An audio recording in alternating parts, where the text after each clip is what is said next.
Some mixed signals from Republicans are highlighting the GOP divide. Now, some Republicans have been giving President Obama high marks for his new outreach to hammer out a, quote, grand bargain on the budget and the deficit.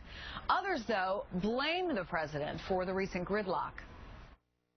He won by, in some ways, dividing the country. I think he ran a campaign of them and us, and it was quite effective. That somehow the Republicans don't care about the large number of people. I'm welcoming with open arms. I think the president's tremendously sincere. I don't think this is just a political change in tactic. I think he actually would like to solve the problems of the country, and it would be to his benefit and certainly every American's benefit if he did that.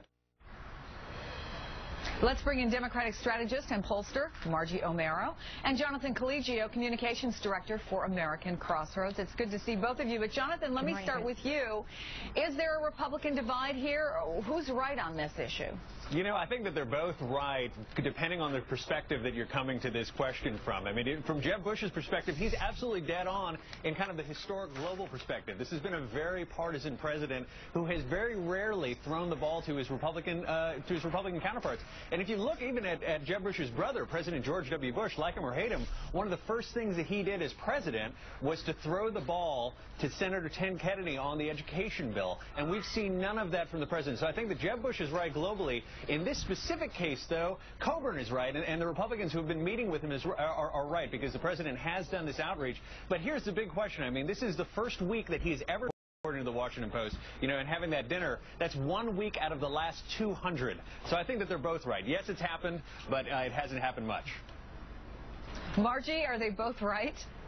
Well, I mean, if Jeb Bush normally is a thought leader among Republicans, I'm not sure this comment was really smart, because it allows us to relitigate which candidate ran a divisive campaign and which candidate ran a unifying campaign. And voters have made their decision. They decided that Obama ran a more unifying campaign. And you can see that in Jeb Bush's own comments, where he said, well, when pressed further, said, well, he has this us versus them, and, you know, it's the wealthy versus everyone else. So he's criticizing Obama for being, in Jeb Bush's words, of the 98%, when you had, by comparison, Mitt Romney, who was discounting about half of the electorate, both in private comments and his comments after the election, even a week or so ago when he did his Fox News interview.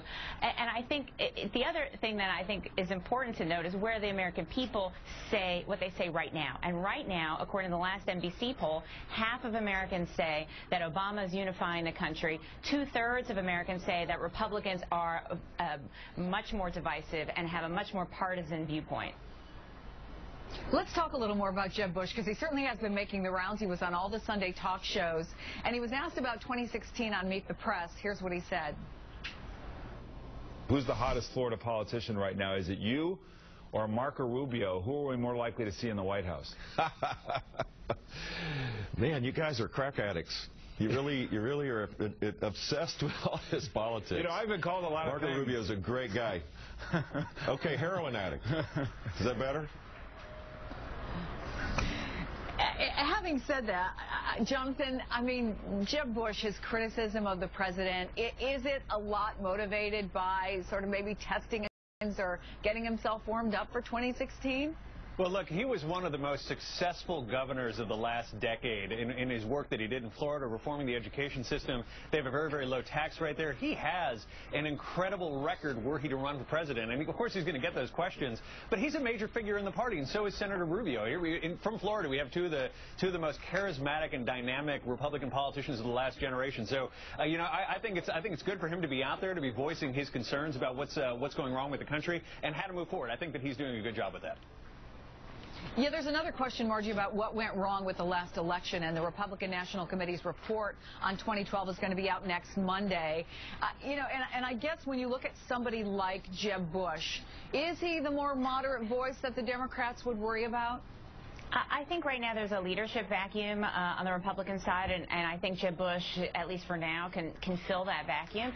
And certainly, I think any Democrat who's going to run for president should be worried about any of the leading Republican potential contenders, anybody out there.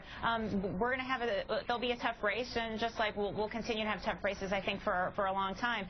So I think Jeb Bush from time to time, he sounds very moderate. Sometimes, though, when he has to defend Mitt Romney or when he isn't quite clear on his view on immigration, sometimes it reveals the difficulty that the Republican Party has right now in figuring out where it wants to go next.